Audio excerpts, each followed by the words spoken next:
বন্ধু বান্ধৱীসকল কি খবৰ আপোনালোকৰ সকলোৱে ভালনে? বহুত দিন ভিডিঅ' বনোৱা হোৱা নাই দেই। আজি ভাবিলোঁ ৰেচিপি ভিডিঅ' এটাকে দিওঁ আৰু।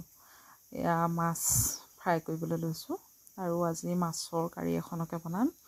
ঔটেঙা আলুগুটি সিজাই ধুনীয়াকৈ এখন টেঙা আঞ্জা বনাম বুলি ভাবিছোঁ। আগধৰি মাছকেইপিচ ফ্ৰাই কৰি লওঁ আৰু মাছকেইপিচ দেখিছা নাই, মই তেল দিছোঁ আৰু মেথি গুটি কেইটামান দি লৈছোঁ। চালানী মাছ হয়, গতিকে চালানী মাছ বা যিকোনো আপোনাৰ মাছ ফ্ৰাই কৰোঁতে যদি মেথি গুটি কেইটামান দি লয় হেনো, আৰু তেতিয়া মানে কি মাছৰ যিটো কেঁচা মাছ নাহে বুলি কোৱা শুনো।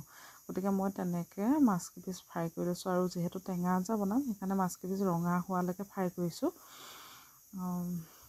সদায় বাৰু এইবিলাক চালানী মাছৰ টেঙা আঞ্জা নাখাওঁ, আজি কিন্তু মোৰ বৰকৈ টেঙা আঞ্জা এখন খাবলৈ মন গৈছে আৰু ইমান ধুনীয়া এতিয়া ছিজন হৈছে পকা ঔটেঙা। গতিকে বোলো এটা কাটি ধুনীয়াকৈ আলুৰ সৈতে সিজাই লওঁ। এই দুটা আলু আৰু ঔটেঙাৰ দি ধুনীয়াকৈ টেঙা আঞ্জাখন মই বনাম, আপোনালোককো দেখুৱাওঁ আৰু আপোনালোকে কিহে বনাইছে এবাৰ ক'ব দেই। আৰু দেখিলে না মাছকেইপিচ ধুনীয়াকৈ ফ্ৰাই কৰি হৈ গ'ল। সেইখিনি তেলতে মই ধুনীয়াকৈ মেথি গুটি পাঁচফোৰণ কেইটামান দি লৈছোঁ আৰু আলুগুটিখিনি এনেকৈ ভাঙি দিছোঁ আৰু ঔটেঙাখিনি খচি লৈছোঁ আৰু সেইখিনি তেলতে মই ধুনীয়াকৈ আঞ্জাখন দি দিলোঁ। এয়াই আজি আমাৰ টেঙা আঞ্জা আৰু তাতে এতিয়া মাছ দি দিম।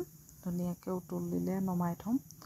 আৰু আপোনালোকে কিহে বনাইছে আৰু খোৱা বোৱা কৰিলে নাই জনাব। আৰু মই বনোৱা আঞ্জাখনৰ এই ৰেচিপিটো কেনেকুৱা পাইছে বাৰু, আৰু ভাল লাগিলে আপোনালোকেও এবাৰ ট্ৰাই কৰিব দেই। আৰু যিহেতু এতিয়া ঔটেঙাৰ মানে কুমলীয়াটোও খাই ভাল লাগে, এতিয়া বুঢ়া হ'লত আৰু ধুনীয়া এটা সোৱাদ হয়, খাই খুবেই ভাল লাগে। মই সেইকাৰণে বোলো আজি বনাওঁ। মাজতে বহুত দিন ভিডিঅ'ও দিয়া হোৱা নাই, ল'ৰাটোৰ মাজতে বহুত গা বেয়া হ'ল, সেইকাৰণে ভিডিঅ'ও দিব পৰা নাছিলোঁ। আজি ভাবিলোঁ এই ৰেচিপি ভিডিঅ' এটাকে মই দিওঁ। আৰু কেমেৰা ধৰিবলৈ বিশেষকৈ মানুহ নাই, বৰ দিগদাৰ হয়। এখন হাতে কাম কৰি এখন হাতে ভিডিঅ' বনোৱাটো ইমান সহজ নহয়। সকলোৱে ভিডিঅ'খিনি বনাইছে, তেওঁলোকক চাওঁ মাজে মাজে, কিন্তু যথেষ্ট কষ্ট হয় তেওঁলোকৰ। মই নিজে এতিয়া ভিডিঅ' যেতিয়া বনাইছোঁ মানে মই এইখিনি বুজি পাইছোঁ যে ভিডিঅ' বনোৱাটো ইমান সহজ নহয়। বেয়াকৈ লোকক নক'ব আৰু বহুত কামৰ মাজত আৰু কামো কৰি থাকিব লাগে। এনেকৈ অকণ ভিডিঅ' ক্লিপসমূহ ৰাখি পেলাই আপোনালোকৰ মাজলৈ দিয়া হয়।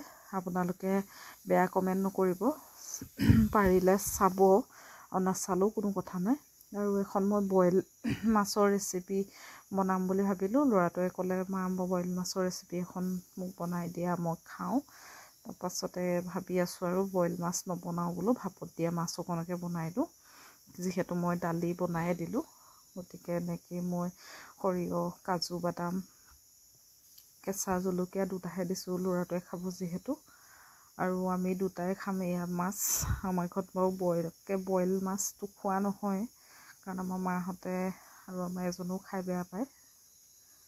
আমি ল'ৰা আৰু মোৰ কাৰণেহে এয়া বনাইছোঁ। এয়া দেখিছেনে, মই সকলোখিনি পিচি ল'লোঁ। ইয়াত কি দিলোঁ আপোনালোকে দেখিলেই।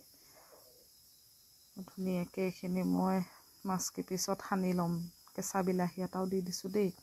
কাজি নেমু অকণমান দি দিয়া হ'লে বেছি ভাল হ'লহেঁতেন, ইয়াৰ চেণ্টটো, আৰু কেঁচা মিঠাতেল অকণ দি দিম মানে, তেতিয়া ইয়াৰ গোন্ধটো আৰু বেছি ধুনীয়া হ'ব।